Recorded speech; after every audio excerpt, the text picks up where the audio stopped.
ಓಂ ನಮೋ ಭಗವತೆ ವಾಸುದೇವಾಯ ನಮ. ಧನುರಾಶಿಯವರೇ, ಜುಲೈ 8, 9, 10, 11ರ ದಿನಾಂಕಗಳಲ್ಲಿ ನಿಮ್ಮ ಜೀವನದಲ್ಲಿ ಒಬ್ಬ ವ್ಯಕ್ತಿಯ ಕಾರಣದಿಂದಾಗಿ ಊಹಿಸಲಾಗದ ಘಟನೆಯೊಂದು ನಡೆಯಲಿದೆ.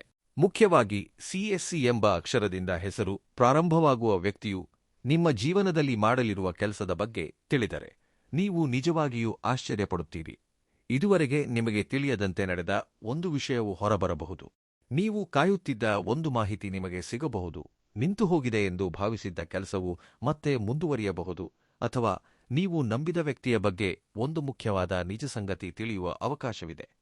ಅದಕ್ಕಾಗಿಯೇ ಧನುರಾಶಿಯವರು ಈ ವಿಡಿಯೋವನ್ನು ಮಧ್ಯದಲ್ಲಿ ನಿಲ್ಲಿಸದೆ ಕೊನೆಯವರೆಗೂ ತಪ್ಪದೇ ನೋಡಿ. ಏಕೆಂದರೆ ಈ 4 ದಿನಗಳಲ್ಲಿ ಕುಟುಂಬ, ಧನ್, ಉದ್ಯೋಗ, ವ್ಯಾಪಾರ, ಪ್ರೇಮ ಹಾಗೂ ವೈವಾಹಿಕ ಜೀವನದ ವಿಷಯದಲ್ಲಿ ಎಂತಹ ನಿರ್ಧಾರಗಳನ್ನು ತೆಗೆದುಕೊಳ್ಳಬೇಕು, ಯಾವ ವಿಷಯಗಳಲ್ಲಿ ಜಾಗರೂಕರಾಗಿರಬೇಕು, ಯಾರೊಂದಿಗೆ ಮಾತನಾಡುವಾಗ ಮಾತುಗಳನ್ನು ಹತೋಟಿಯಲ್ಲಿಟ್ಟುಕೊಳ್ಳಬೇಕು, ಯಾವ ಸಣ್ಣ ಸೂಚನೆಯನ್ನು ಅಲಕ್ಷಿಸಬಾರದು ಎನ್ನುವ ಮುಖ್ಯವಾದ ವಿಷಯಗಳನ್ನು ಈ ವಿಡಿಯೋದಲ್ಲಿ ತಿಳಿದುಕೊಳ್ಳಲಿದ್ದೀರಿ.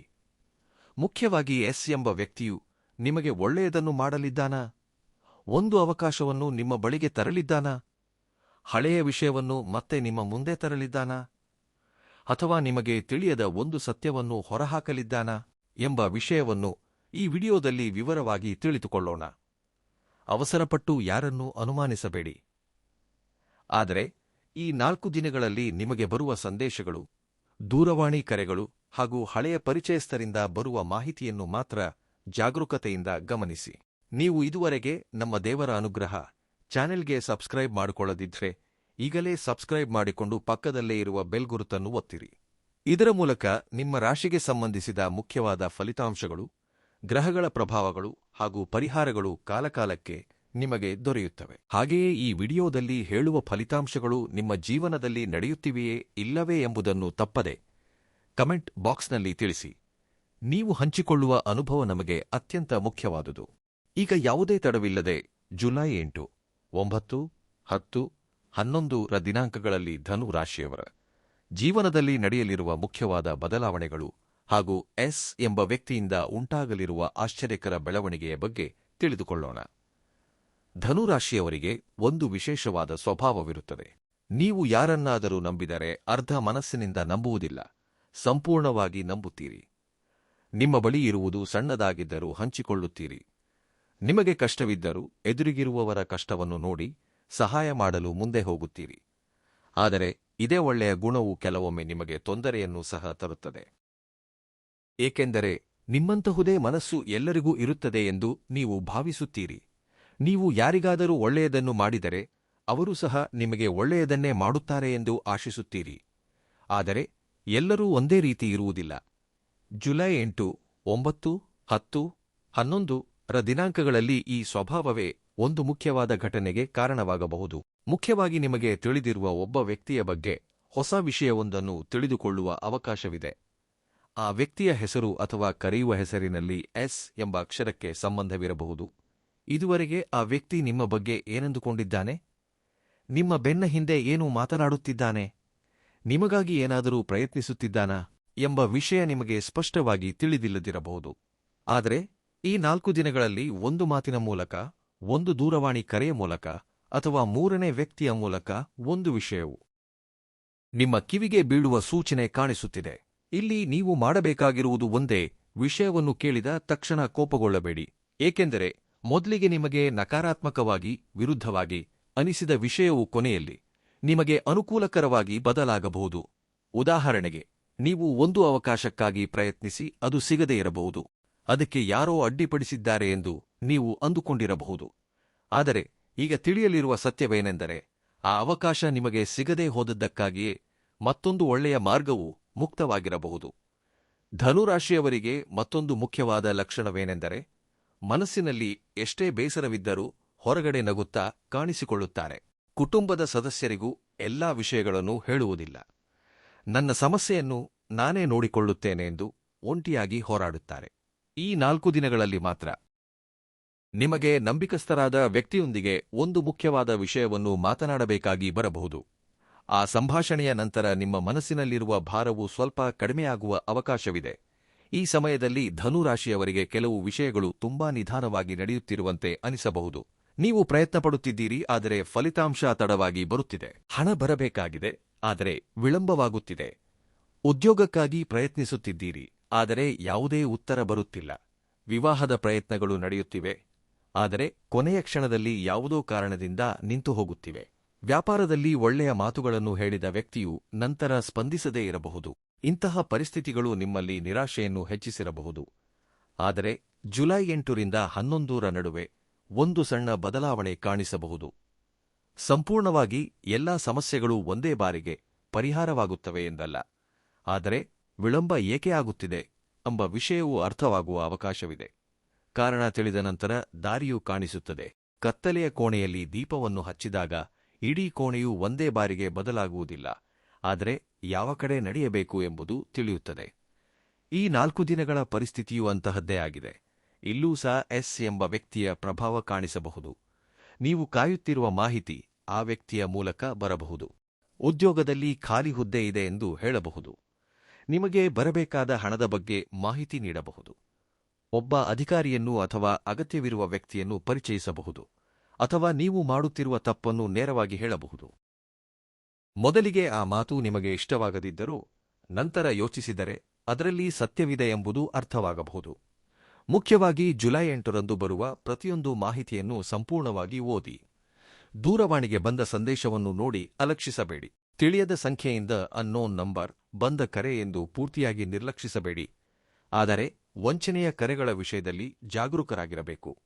ಜುಲೈ 9ರಂದು ಒಬ್ಬ ಹಿರಿಯ ವ್ಯಕ್ತಿ ಅಥವಾ ಅನುಭವವಿರುವ ವ್ಯಕ್ತಿ ಹೇಳುವ ಮಾತು ಉಪಯುಕ್ತವಾಗಬಹುದು.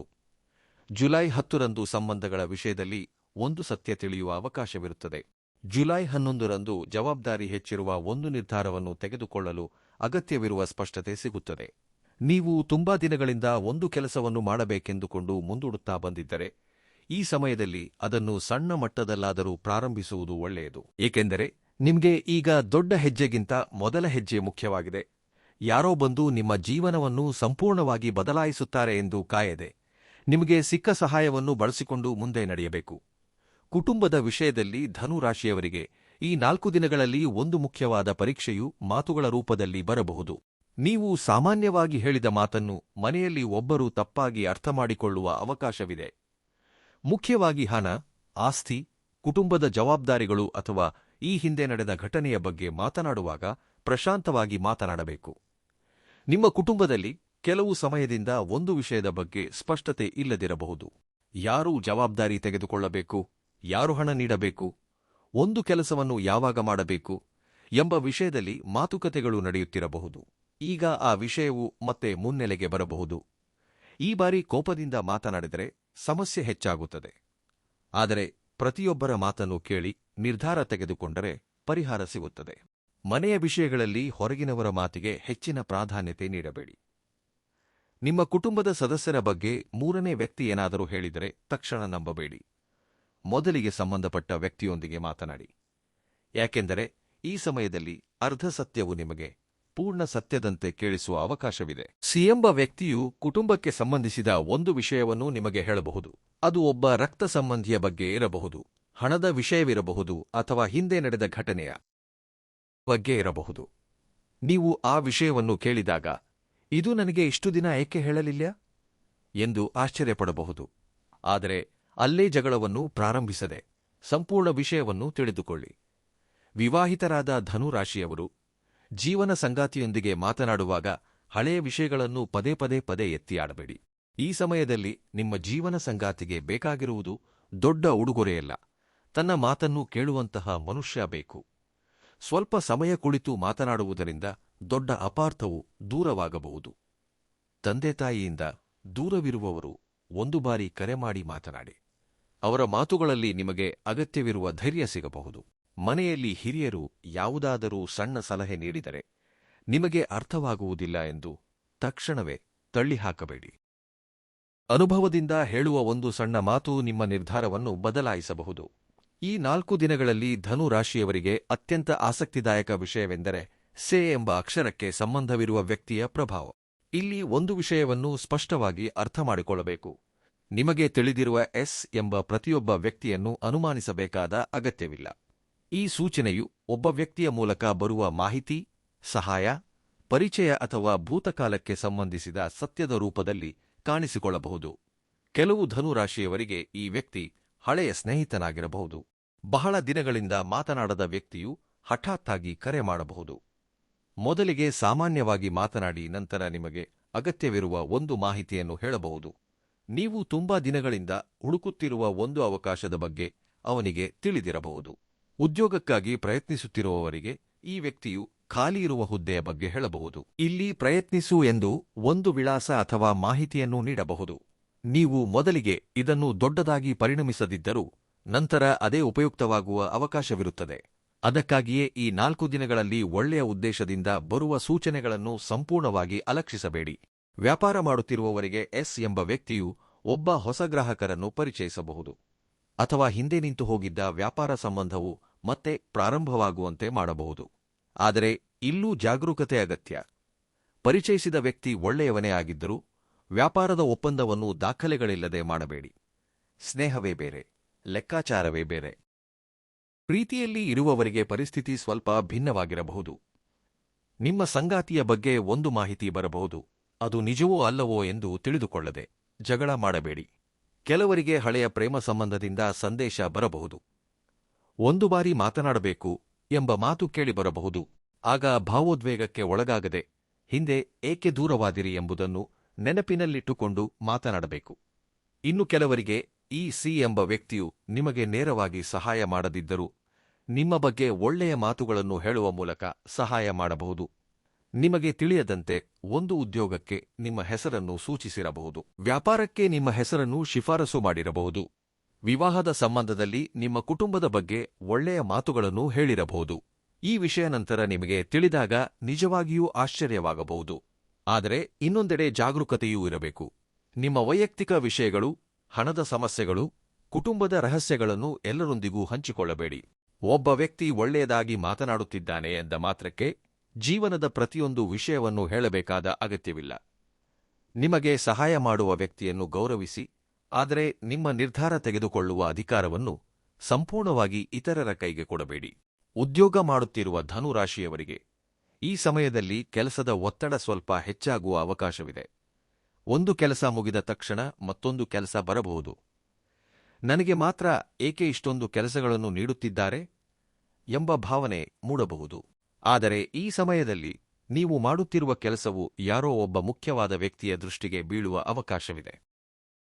ನೀವು ತುಂಬಾ ದಿನಗಳಿಂದ ಪ್ರಮೋಷನ್, ಸಂಬಳದ ಏರಿಕೆ ಅಥವಾ ಜವಾಬ್ದಾರಿಯ ಬದಲಾವಣೆಯ ಬಗ್ಗೆ ಕಾಯುತ್ತಿದ್ದರೆ ತಕ್ಷಣವೇ ಫಲಿತಾಂಶ ಬರದಿದ್ದರೂ ನಿಮ್ಮ ಕೆಲಸದ ಬಗ್ಗೆ ಚರ್ಚೆ ನಡೆಯುವ ಸೂಚನೆಯಿದೆ.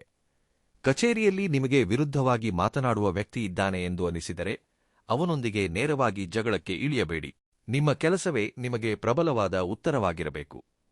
ಜುಲೈ 8ರಂದು ಕಚೇರಿಯ ದಾಖಲೆಗಳು, ಲೆಕ್ಕಾಚಾರಗಳು, ಸಂದೇಶಗಳನ್ನು ಜಾಗರೂಕತೆಯಿಂದ ನೋಡಬೇಕು. ಸಣ್ಣ ತಪ್ಪನ್ನು ದೊಡ್ಡ ವಿಷಯವಾಗಿ ತೋರಿಸುವ ಅವಕಾಶವಿರುತ್ತದೆ. ಜುಲೈ 9ರಂದು ಒಬ್ಬ ಹಿರಿಯ ಅಧಿಕಾರಿಯಿಂದ ಸಹಾಯ ಅಥವಾ ಸೂಚನೆ ಬರಬಹುದು. ಜುಲೈ 10ರಂದು ಸಹೋದ್ಯೋಗಿಗಳೊಂದಿಗೆ ವೈಯಕ್ತಿಕ ವಿಷಯಗಳನ್ನು ಹೆಚ್ಚಾಗಿ ಹಂಚಿಕೊಳ್ಳಬೇಡಿ. ಜುಲೈ 11ರಂದು ಬರುವ ವಾರಕ್ಕೆ ಸಂಬಂಧಿಸಿದ ಒಂದು ಮುಖ್ಯವಾದ ಕೆಲಸ ನಿಮ್ಮ ಕೈಗೆ ಬರಬಹುದು. ಉದ್ಯೋಗಕ್ಕಾಗಿ ಪ್ರಯತ್ನಿಸುತ್ತಿರುವವರು ಹಳೆಯ ಪರಿಚಯಗಳನ್ನು ನೆನಪಿಸಿಕೊಳ್ಳಬೇಕು. ಹಿಂದೆ ಜೊತೆಯಾಗಿ ಕೆಲಸ ಮಾಡಿದ ವ್ಯಕ್ತಿ, ಜೊತೆಯಲ್ಲಿ ಓದಿದ ಸ್ನೇಹಿತ ಅಥವಾ ರಕ್ತ ಸಂಬಂಧಿಗಳ ಮೂಲಕ ಮಾಹಿತಿ ಬರಬಹುದು. ಇಲ್ಲೂ ಸಹ ಎಸ್ ಅಕ್ಷರದ ಸಂಬಂಧವಿರುವ ವ್ಯಕ್ತಿಯ ಪಾತ್ರವಿರುವ ಅವಕಾಶವಿದೆ. ಅವನು ಹೇಳುವ ಅವಕಾಶ ಮೊದಲಿಗೆ ಸಣ್ಣದಾಗಿ ಕಂಡರೂ ಅದು ನಂತರ ದೊಡ್ಡ ಮಾರ್ಗಕ್ಕೆ ಮೊದಲ ಹೆಜ್ಜೆಯಾಗಬಹುದು. ವ್ಯಾಪಾರಸ್ಥರಿಗೆ ಹೊಸ ಕೆಲಸ ಬಂದಾಗ ಲಾಭ ಎಷ್ಟು ಎಂದು ಮಾತ್ರ ನೋಡಬೇಡಿ. ಹಣ ಯಾವಾಗ ಬರುತ್ತದೆ, ಸರಕನ್ನು ಯಾವಾಗ ನೀಡಬೇಕು, ಎದುರಿಗಿರುವವರ ನಂಬಿಕಸ್ತಿಕೆ ಹೇಗಿದೆ ಎಂಬ ವಿಷಯಗಳನ್ನು ತಿಳಿದುಕೊಳ್ಳಿ. ದೊಡ್ಡ ಮೊತ್ತ ಬರಬೇಕಾದ ಕೆಲಸವಾಗಿದ್ದರೆ ಮುಂಚಿತವಾಗಿಯೇ ಸ್ಪಷ್ಟವಾದ ಒಪ್ಪಂದ ಮಾಡಿಕೊಳ್ಳಬೇಕು. ನೀವು ಸ್ವಯಂ ಉದ್ಯೋಗ ಮಾಡುತ್ತಿದ್ದರೆ ಈ ಸಮಯದಲ್ಲಿ ಹಳೆಯ ಗ್ರಾಹಕರು ಮತ್ತೆ ಬರಬಹುದು. ಹಿಂದೆ ನೀವು ಪ್ರಾಮಾಣಿಕವಾಗಿ ಮಾಡಿದ ಕೆಲಸವು ಈಗ ನಿಮಗೆ ಮತ್ತೊಂದು ಅವಕಾಶವನ್ನು ತಂದುಕೊಡಬಹುದು. ಅದಕ್ಕಾಗಿಯೇ ಸಣ್ಣ ಕೆಲಸವನ್ನು ಅಲಕ್ಷಿಸದೆ ಗುಣಮಟ್ಟದಿಂದ ಮಾಡಿ. ಧನುರಾಶಿಯವರಿಗೆ ಈ ಸಮಯದಲ್ಲಿ ಒಂದು ವಿಷಯ ತುಂಬಾ ಮುಖ್ಯ. ನಿಮ್ಮ ಪ್ರತಿಭೆಯನ್ನು ನೀವೇ ಕಡಿಮೆ ಅಂದಾಜು ಮಾಡಿಕೊಳ್ಳಬೇಡಿ. ಅದೇ ಸಮಯದಲ್ಲಿ ನಿಮ್ಮ ಸಾಮರ್ಥ್ಯಕ್ಕೆ ಮೀರಿದ ಭರವಸೆಗಳನ್ನು ಸಹ ನೀಡಬೇಡಿ. ಮಾಡಬಹುದಾದ ಕೆಲಸವನ್ನು ಮಾತ್ರ ಒಪ್ಪಿಕೊಳ್ಳಿ. ಒಪ್ಪಿಕೊಂಡ ಕೆಲಸವನ್ನು ಸಮಯಕ್ಕೆ ಸರಿಯಾಗಿ ಪೂರ್ಣಗೊಳಿಸಿ. ನಿಮಗೆ ಬರುವ ಒಂದು ಪರಿಚಯ, ಒಂದು ದೂರವಾಣಿ ಕರೆ ಅಥವಾ ಸಿ ಎಂಬ ವ್ಯಕ್ತಿ ಹೇಳುವ ಸಣ್ಣ ಮಾಹಿತಿಯು ಹೊಸ ದಾರಿಯನ್ನು ತೋರಿಸಬಹುದು. ಆದರೆ ಆ ದಾರಿಯಲ್ಲಿ ನಡೆದು ಫಲಿತಾಂಶ ಸಾಧಿಸಬೇಕಾಗಿರುವುದು ಮಾತ್ರ ನಿಮ್ಮ ಪ್ರಯತ್ನದಿಂದಲೇ. ಧನು ರಾಶಿಯವರಿಗೆ ಜುಲೈ 8, 9, 10, 11 ದಿನಾಂಕಗಳಲ್ಲಿ ಹಣದ ವಿಷಯದಲ್ಲಿ ತುಂಬಾ ಬುದ್ಧಿವಂತಿಕೆಯಿಂದ ನಡೆದುಕೊಳ್ಳಬೇಕಾದ ಪರಿಸ್ಥಿತಿ ಇರುತ್ತದೆ. ಕೈಗೆ ಹಣ ಬರುವುದು ಒಂದು ವಿಷಯವಾದರೆ, ಬಂದ ಹಣವನ್ನು ಉಳಿಸಿಕೊಳ್ಳುವುದು ಮತ್ತೊಂದು ವಿಷಯ. ಈ ಸಮಯದಲ್ಲಿ ಕೆಲವರಿಗೆ ಹಿಂದೆ ಮಾಡಿದ ಕೆಲಸಕ್ಕೆ ಬರಬೇಕಾದ ಬಾಕಿ ಹಣದ ಬಗ್ಗೆ ಮಾಹಿತಿ ಬರಬಹುದು. ಇನ್ನು ಕೆಲವರಿಗೆ ನೀಡಿದ ಸಾಲದಲ್ಲಿ ಸ್ವಲ್ಪ ಮೊತ್ತ ಮರಳಿ ಬರುವ ಅವಕಾಶವಿರುತ್ತದೆ. ಆದರೆ ಹಣ ಬರುತ್ತದೆ ಎಂದು ಮುಂಚಿತವಾಗಿಯೇ ಖರ್ಚುಗಳನ್ನು ಹೆಚ್ಚಿಸಿಕೊಳ್ಳುವುದು ಮಾತ್ರ ಒಳ್ಳೆಯದಲ್ಲ. ಕೈಗೆ ಬಂದ ನಂತರವೇ ಅದಕ್ಕೆ ಸಂಬಂಧಿಸಿದ ಯೋಜನೆಗಳನ್ನು ಮಾಡಿಕೊಳ್ಳಬೇಕು. ವ್ಯಾಪಾರ ಮಾಡುತ್ತಿರುವ ಧನು ರಾಶಿಯವರಿಗೆ ಹೊಸ ವ್ಯಕ್ತಿಯ ಪರಿಚಯವಾಗಬಹುದು. ಆ ಪರಿಚಯ ನೇರವಾಗಿ ಆಗದೆ ನಿಮಗೆ ತಿಳಿದಿರುವ ವ್ಯಕ್ತಿಯ ಮೂಲಕ ಬರಬಹುದು. ಇಲ್ಲಿ ಎಸ್ ಎಂಬ ಅಕ್ಷರಕ್ಕೆ ಸಂಬಂಧವಿರುವ ವ್ಯಕ್ತಿಯ ಪಾತ್ರ ಆಸಕ್ತಿದಾಯಕವಾಗಿ ಬದಲಾಗಬಹುದು. ಅವನು ನಿಮ್ಮ ವ್ಯಾಪಾರದ ಬಗ್ಗೆ ಮತ್ತೊಬ್ಬರ ಬಳಿ ಹೇಳುವುದು, ನಿಮ್ಮ ದೂರವಾಣಿ ಸಂಖ್ಯೆ ನೀಡುವುದು, ನಿಮ್ಮ ಕೆಲಸ ಚೆನ್ನಾಗಿರುತ್ತದೆ ಎಂದು ಶಿಫಾರಸು ಮಾಡುವುದರಿಂದ ಒಂದು ಹೊಸ ಅವಕಾಶ ನಿಮ್ಮ ಬಳಿಗೆ ಬರಬಹುದು. ನಿಮಗೆ ಈ ವಿಷಯ ಮೊದಲಿಗೆ ತಿಳಿಯದೇ ಇರಬಹುದು. ನಂತರ ಹೊಸ ವ್ಯಕ್ತಿ ಮಾತನಾಡುತ್ತಿರುವ ಸಮಯದಲ್ಲಿ ಯಾರ ಮೂಲಕ ಬಂದಿದ್ದಾನೆ ಎಂದು ತಿಳಿದಾಗ ನೀವು ಆಶ್ಚರ್ಯಪಡಬಹುದು. ಆದರೆ ವ್ಯಾಪಾರದಲ್ಲಿ ಪರಿಚಯ ಎಷ್ಟೇ ಒಳ್ಳೆಯದಾಗಿದ್ದರೂ ಲೆಕ್ಕಾಚಾರಗಳು ಮಾತ್ರ ಸ್ಪಷ್ಟವಾಗಿರಬೇಕು. ಸರಕನ್ನು ನೀಡಿದ ನಂತರ ಹಣ ನೀಡುತ್ತೇವೆ ಎಂದು ಹೇಳುವವರೊಂದಿಗೆ ಜಾಗರೂಕರಾಗಿರಿ. ದೊಡ್ಡ ಮೊತ್ತದ ಕೆಲಸ ಬಂದರೆ ಸಂತೋಷದಿಂದ ತಕ್ಷಣವೇ ಒಪ್ಪಿಕೊಳ್ಳದೆ ನಿಮ್ಮ ಬಂಡವಾಳ ಎಷ್ಟು, ಲಾಭ ಎಷ್ಟು, ಹಣ ಮರಳಿ ಬರಲು ಎಷ್ಟು ಸಮಯ ತೆಗೆದುಕೊಳ್ಳುತ್ತದೆ ಎಂಬ ವಿಷಯಗಳನ್ನು ಲೆಕ್ಕಾಚಾರ ಮಾಡಬೇಕು. ಒಂದು ದೊಡ್ಡ ಕೆಲಸ ಬಂದಿದೆ ಎಂಬ ಆನಂದದಲ್ಲಿ ಸಾಲ ಮಾಡಿ ಬಂಡವಾಳ ಹೂಡಿದರೆ ನಂತರ ಒತ್ತಡ ಬರಬಹುದು. ಸಣ್ಣ ವ್ಯಾಪಾರ, ಅಂಗಡಿ, ಸೇವಾ ವಲಯ ಅಥವಾ ಸ್ವಯಂ ಉದ್ಯೋಗದಲ್ಲಿ ಇರುವವರಿಗೆ ಹಳೆಯ ಗ್ರಾಹಕರ ಮೂಲಕ ಮತ್ತೊಬ್ಬ ಗ್ರಾಹಕರು ಬರಬಹುದು. ನೀವು ಹಿಂದೆ ಪ್ರಾಮಾಣಿಕವಾಗಿ ಮಾಡಿದ ಸಣ್ಣ ಕೆಲಸವು ಈಗ ನಿಮಗೆ ಒಳ್ಳೆಯ ಹೆಸರನ್ನು ತಂದುಕೊಡಬಲ್ಲದು. ಅದಕ್ಕಾಗಿಯೇ ಯಾರು ಸಣ್ಣ ಗ್ರಾಹಕರು, ಯಾರು ದೊಡ್ಡ ಗ್ರಾಹಕರು ಎಂದು ವ್ಯತ್ಯಾಸ ತೋರದೆ ಕೆಲಸ ಮಾಡುವುದು ಒಳ್ಳೆಯದು. ಕುಟುಂಬದ ಅಗತ್ಯಗಳಿಗಾಗಿ ಈ ಸಮಯದಲ್ಲಿ ಕೆಲವು ಖರ್ಚುಗಳು ಬರಬಹುದು. ಮನೆಗೆ ಸಂಬಂಧಿಸಿದ ವಸ್ತು, ಮಕ್ಕಳ ಅಗತ್ಯತೆ, ವಾಹನ ದುರಸ್ತಿ ಅಥವಾ ಹಿರಿಯರ ಅಗತ್ಯಗಳಿಗಾಗಿ ಹಣ ಖರ್ಚಾಗಬಹುದು. ಅಗತ್ಯವಾದ ಖರ್ಚಾಗಿದ್ದರೆ ಬೇಸರಪಟ್ಟುಕೊಳ್ಳುವ ಅಗತ್ಯವಿಲ್ಲ. ಆದರೆ ಇತರರನ್ನು ನೋಡಿ ಖರೀದಿ ಮಾಡುವುದು, ಅನಗತ್ಯವಾದ ವಸ್ತುವನ್ನು ಸಾಲ ಮಾಡಿ ತೆಗೆದುಕೊಳ್ಳುವುದನ್ನು ಮಾತ್ರ ತಡೆಯಬೇಕು. ಯಾರಾದರೂ ಇರುವ ಹಣ ಹೂಡಿ ತಕ್ಷಣವೇ ದುಪ್ಪಟ್ಟಾಗುತ್ತದೆ ಎಂದು ಹೇಳಿದರೆ ಜಾಗರೂಕರಾಗಿರಬೇಕು. ಪರಿಚಯದ ವ್ಯಕ್ತಿ ಹೇಳಿದರು, ರಕ್ತ ಸಂಬಂಧಿ ಹೇಳಿದರು, ಸ್ನೇಹಿತ ಹೇಳಿದರು, ಸಂಪೂರ್ಣ ವಿವರಗಳನ್ನು ತಿಳಿದುಕೊಳ್ಳದೆ ಹಣವನ್ನು ಹೂಡಬೇಡಿ. ಮುಖ್ಯವಾಗಿ ದೂರವಾಣಿಯ ಮೂಲಕ ಬರುವ ಆಕರ್ಷಕ ಮಾತುಗಳಿಗೆ ಮರುಳಾಗಬೇಡಿ. ಈ 4 ದಿನಗಳಲ್ಲಿ ಗಳಿಸುವುದು ಎಷ್ಟು ಮುಖ್ಯವೋ, ಗಳಿಸಿದ್ದನ್ನು ಕಾಪಾಡಿಕೊಳ್ಳುವುದು ಸಹ ಅಷ್ಟೇ ಮುಖ್ಯವಾಗಿದೆ. ಪ್ರೀತಿಯಲ್ಲಿ ಇರುವ ಧನು ರಾಶಿಯವರಿಗೆ ಈ 4 ದಿನಗಳಲ್ಲಿ ಮನಸ್ಸಿನಲ್ಲಿ ಅನೇಕ ಪ್ರಶ್ನೆಗಳು ಮೂಡಬಹುದು. ನಿಮ್ಮೊಂದಿಗೆ ಮಾತನಾಡುವ ವಿಧಾನದಲ್ಲಿ ಸಣ್ಣ ಬದಲಾವಣೆ ಕಂಡರೂ ನಿಮ್ಮ ಸಂಗಾತಿ ದೂರವಾಗುತ್ತಿದ್ದಾರೆ ಎಂದು ಅಂದುಕೊಳ್ಳಬಹುದು. ಆದರೆ ಪ್ರತಿಯೊಂದು ಮೌನವೂ ಪ್ರೀತಿ ಕಡಿಮೆಯಾಗಿದೆ ಎಂದರ್ಥವಲ್ಲ. ಎದುರಿಗಿರುವ ವ್ಯಕ್ತಿಗೂ ಕೆಲಸದ ಒತ್ತಡ, ಕುಟುಂಬದ ಜವಾಬ್ದಾರಿಗಳು ಅಥವಾ ಹೇಳಿಕೊಳ್ಳಲಾಗದ ಸಮಸ್ಯೆ ಇರಬಹುದು. ಜುಲೈ 8ರಂದು ಪ್ರೇಮದ ವಿಷಯದಲ್ಲಿ ಅವಸರಪಟ್ಟು ನಿರ್ಧಾರ ತೆಗೆದುಕೊಳ್ಳಬೇಡಿ. ಒಂದು ಸಂದೇಶಕ್ಕೆ ಉತ್ತರ ತಡವಾಗಿ ಬಂದಿದೆ ಎಂದು ಕೋಪಗೊಳ್ಳುವುದು, ಕರೆ ಸ್ವೀಕರಿಸಿಲ್ಲ ಎಂದು ಅನುಮಾನಿಸುವುದು, ಇತರರು ಹೇಳಿದ ಮಾತನ್ನು ನಂಬಿ ಪ್ರಶ್ನಿಸುವುದರಿಂದ ಸಣ್ಣ ವಿಷಯವು ದೊಡ್ಡದಾಗುತ್ತದೆ. ಮೊದಲಿಗೆ ಪ್ರಶಾಂತವಾಗಿ ಮಾತನಾಡಬೇಕು. ಜುಲೈ 9ರಂದು ಪ್ರೀತಿಯಲ್ಲಿ ಇರುವವರಿಗೆ ಮನಸ್ಸಿನಲ್ಲಿರುವ ಮಾತನ್ನು ಹೇಳಲು ಅವಕಾಶ ಸಿಗಬಹುದು. ಆದರೆ ಪ್ರೀತಿಯಿಂದ ಮಾತನಾಡಬೇಕೇ ಹೊರತು ಒತ್ತಡ ಹೇರಬಾರದು. ಯಾಗಲೇ ನಿರ್ಧಾರ ಹೇಳಬೇಕು ಎಂಬ ರೀತಿಯಲ್ಲಿ ಮಾತನಾಡಿದರೆ ಎದುರಿಗಿರುವ ವ್ಯಕ್ತಿ ಹಿಂದೆ ಸರಿಯಬಹುದು. ಜುಲೈ 10ರಂದು ಹಳೆಯ ನೆನಪುಗಳು ಮತ್ತೆ ನೆನಪಿಗೆ ಬರುವ ಅವಕಾಶವಿದೆ. ಒಂದು ಹಳೆಯ ಚಿತ್ರ, ಫೋಟೋ ಕಾಣಿಸಬಹುದು. ಹಿಂದೆ ಮಾತನಾಡಿದ ಸ್ಥಳ ನೆನಪಿಗೆ ಬರಬಹುದು ಅಥವಾ ತುಂಬಾ ದಿನಗಳ ನಂತರ ಒಂದು ಸಂದೇಶ ಬರಬಹುದು. ಇಲ್ಲಿ ಎಸ್ ಎಂಬ ಅಕ್ಷರದ ಸಂಬಂಧವು ಕೆಲವರ ಜೀವನದಲ್ಲಿ ಸ್ಪಷ್ಟವಾಗಿ ಕಾಣಿಸಬಹುದು. ಹಿಂದೆ ದೂರವಾದ ವ್ಯಕ್ತಿಯ ಹೆಸರು ಆ ಅಕ್ಷರದಿಂದ ಪ್ರಾರಂಭವಾಗುತ್ತಿದ್ದರೆ ಅವನಿಂದ ಅಥವಾ ಅವಳಿಂದ ಒಂದು ಮಾಹಿತಿ ಬರಲು ಅವಕಾಶವಿರಬಹುದು. ಅಂತಹ ಸಮಯದಲ್ಲಿ ಮನಸ್ಸು ಹೇಳಿದ್ದನ್ನೇ ಮಾಡದೆ ಹಿಂದೆ ಆ ಬಾಂಧವ್ಯ ಏಕೆ ದೂರವಾಯಿತು ಎಂಬುದನ್ನು ನೆನಪಿಸಿಕೊಳ್ಳಬೇಕು. ಒಬ್ಬ ವ್ಯಕ್ತಿ ಮತ್ತೆ ಮಾತನಾಡುವುದು ಹಾಗೂ ನಿಜವಾಗಿಯೂ ಬದಲಾಗುವುದು ಎರಡು ಬೇರೆ ಬೇರೆ ವಿಷಯಗಳು. ಮಾತುಗಳ ಜೊತೆಗೆ ನಡವಳಿಕೆಯಲ್ಲಿ ಬದಲಾವಣೆ ಇದೆಯೇ ಇಲ್ಲವೇ ಎಂಬುದನ್ನು ನೋಡಬೇಕು. ವಿವಾಹಿತರಾದ ಧನು ರಾಶಿಯವರಿಗೆ ಜೀವನ ಸಂಗಾತಿಯೊಂದಿಗೆ ಒಂದು ಮುಖ್ಯವಾದ ಚರ್ಚೆ ನಡೆಯುವ ಅವಕಾಶವಿದೆ. ಹಣ, ಮಕ್ಕಳ ಭವಿಷ್ಯ, ಮನೆ ಅಥವಾ ಕುಟುಂಬದ ಜವಾಬ್ದಾರಿಯ ಬಗ್ಗೆ ಜೊತೆಯಾಗಿ ನಿರ್ಧಾರ ತೆಗೆದುಕೊಳ್ಳಬೇಕಾಗಿ ಬರಬಹುದು. ಒಬ್ಬರ ನಿರ್ಧಾರವನ್ನು ಮತ್ತೊಬ್ಬರ ಮೇಲೆ ಬಲವಂತವಾಗಿ ಹೇರದ ಇಬ್ಬರು ಮಾತನಾಡಿಕೊಂಡು ನಿರ್ಧಾರ ತೆಗೆದುಕೊಂಡರೆ ಒಳ್ಳೆಯ ಫಲಿತಾಂಶವಿರುತ್ತದೆ. ವಿವಾಹದ ಪ್ರಯತ್ನಗಳನ್ನು ಮಾಡುತ್ತಿರುವವರಿಗೆ ಹೊಸ ಸಂಬಂಧದ ಬಗ್ಗೆ ಮಾಹಿತಿ ಬರಬಹುದು. ಆ ಸಂಬಂಧವು ತಿಳಿದಿರುವ ವ್ಯಕ್ತಿಯ ಮೂಲಕ ಬರಬಹುದು. ಇಲ್ಲೂ ಸಹ ಸಿ ಎಂಬ ಅಕ್ಷರದ ಸಂಬಂಧವಿರುವ ವ್ಯಕ್ತಿಯು ಮಧ್ಯಸ್ಥಗಾರನಾಗಿರಬಹುದು. ಆದರೆ ಹೆಸರಿನ ಅಕ್ಷರವನ್ನು ಮಾತ್ರ ನೋಡಿ ಒಳ್ಳೆಯದು ಅಥವಾ ಕೆಟ್ಟದ್ದು ಎಂದು ನಿರ್ಧರಿಸಬೇಡಿ.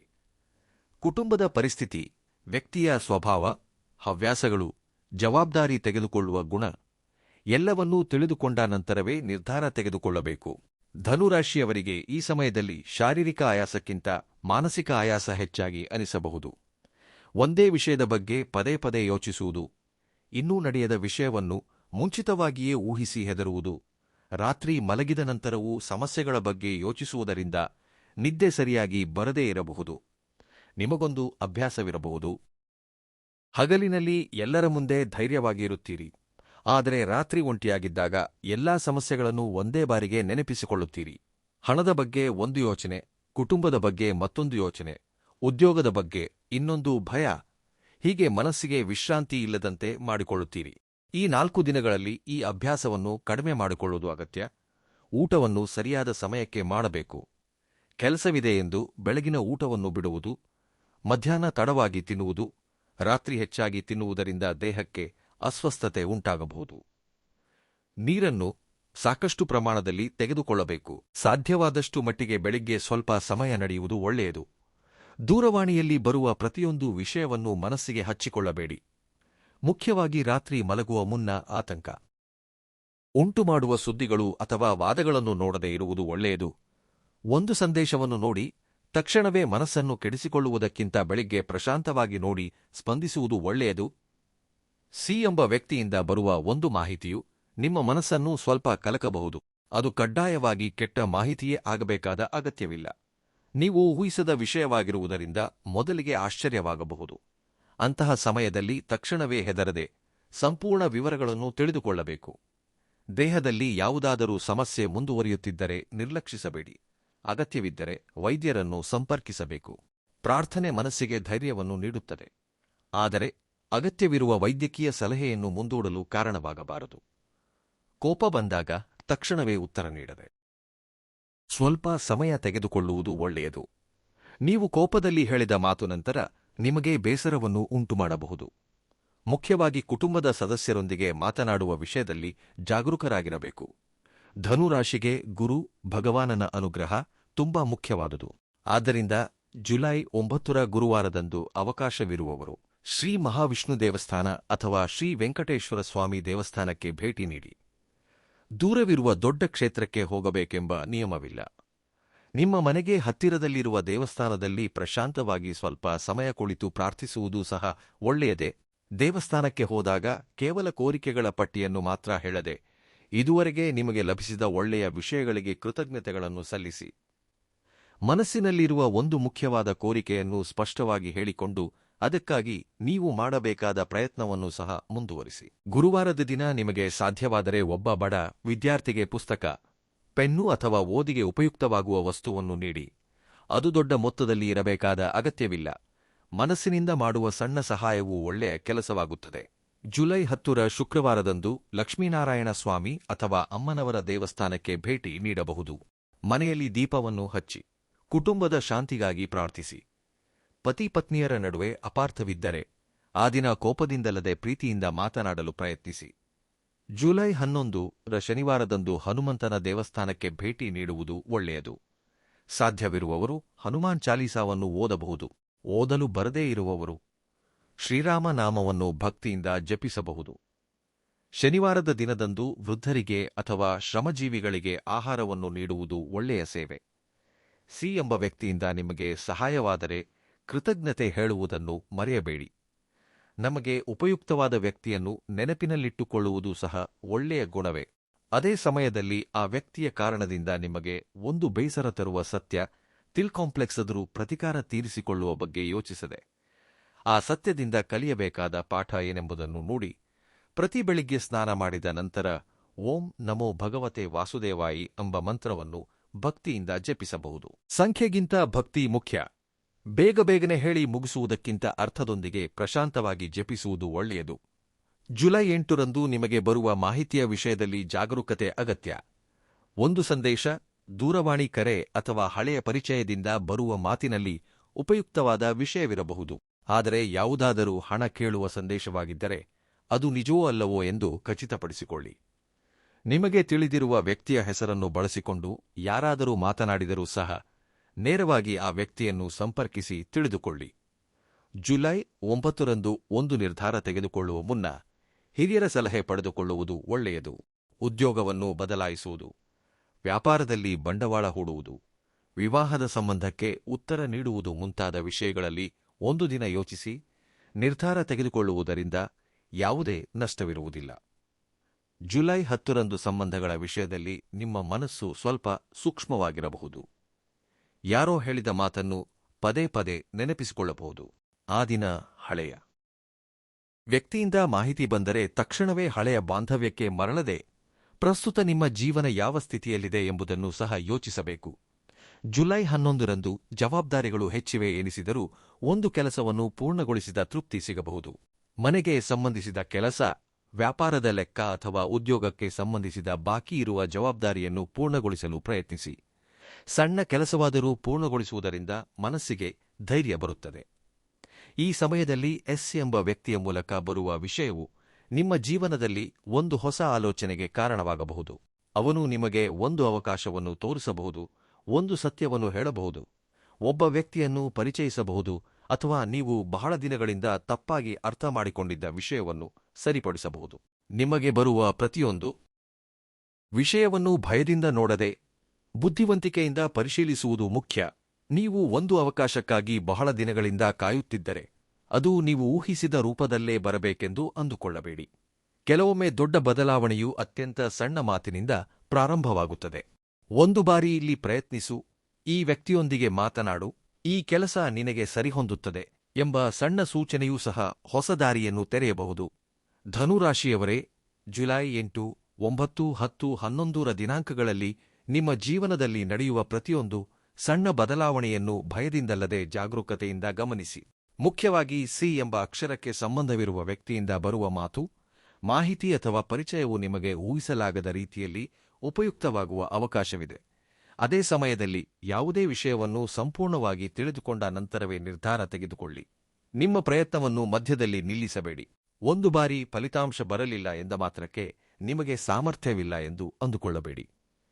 ನಿಮಗೆ ಸರಿಯಾದ ಅವಕಾಶ, ಸರಿಯಾದ ಸಮಯ, ಸರಿಯಾದ ಪರಿಚಯ ಒದಗಿ ಬಂದಾಗ ಪರಿಸ್ಥಿತಿ ಬದಲಾಗಬಹುದು.